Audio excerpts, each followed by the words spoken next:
Mga ahensya milangkob sa Regional Disaster Risk Reduction and Management Council o mga Local Disaster Risk Reduction and Management Offices sa Region 7 nag-imbentaryo karon sa ilang mga kahimanan nga mamahimong maggamit sa disaster operations sa Northern Luzon nga apektado sa linog. Samtang mga responder sa mga syudad sa Region 7 nangandam na kung ugaling nanginahanglan og dugang rescue team alang sa mga nabiktima sa linog didto sa kauluhan. Samtang contingency plan sa pagresponde giandam na usab. Ani ang report.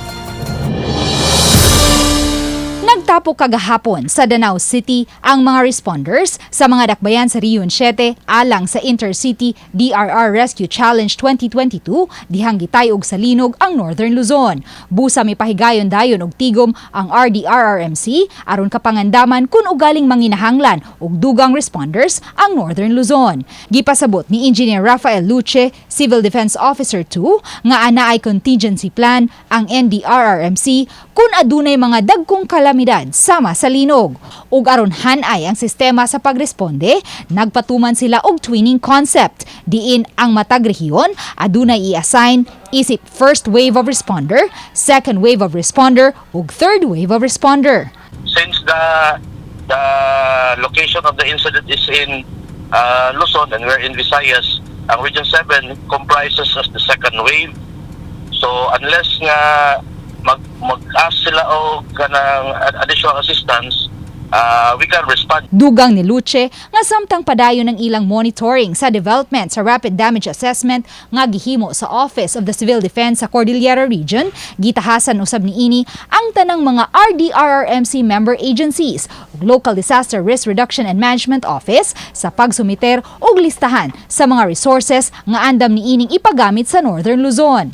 In the meantime, we already have sent memo yesterday sa ato mga local disaster units to send their inventory of resources, both human and non-human, sa kung saan pwede na ito ma-commit if and when the Cordillera region would ask for assistance. Samtang giimbentaryo na sa Lapu-Lapu City Rescue ang tanan nilang gamit ug personnel ug on standby sila kung ugaling manginahanglan og augmentation ang Northern Luzon.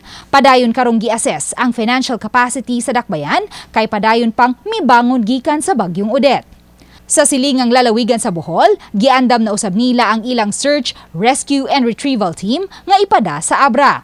Gitahasan ni Governor Ares Aumentado si Dr. Anthony Damalerio pangu sa PDRRMO sa pagpakig-alayon sa OCD-7 alang sa deployment sa ilang 8-man search, rescue and retrieval team. Nanawagan usab ang gobernador sa mga bulanon nga magtampo-tampo aron makapadaog tabang ngadto sa mga biktima sa linog sa Northern Luzon. Sama sa Lapu-Lapu City, gipasabot sa gobernador nga gikinahanglan pa usab nga i-assess sa Kapitolyo ang kapasidad niini nga makapadaog tabang pinansyal ngadto sa Northern Luzon kay padayon pang mibangon gikan sa bagyong Odette ang lalawigan. Uban ni Marlon Milgazo, Luan Merondina, Balitang Bisdak.